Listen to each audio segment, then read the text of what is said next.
Ako po si Palami Mamaran, nakatira sa Purok 6, San Jose, Talisay, Misamis, Oriental, Purok Gis, Rion 10, at Mindanao, Philippines.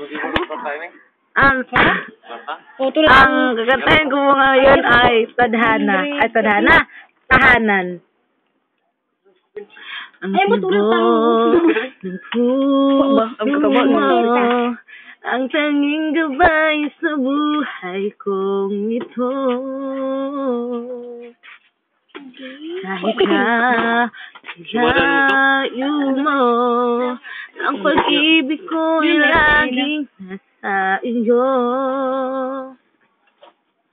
Kailan muling ibubulong sagot sa aking mga tanong, bawat piraso ng alaala, pag pinaglapit ay naroon ka. Dito sa tahanang may pag-ibig na nag-umpisa, at bawat tibok ng puso ay kapiling ka. Di ko man maaring ulitin, tayo'y babalik pa rin. Sa tahanang ating Dinoo, ilalapit ka ng iyong puso. Yan lang po, bye-bye.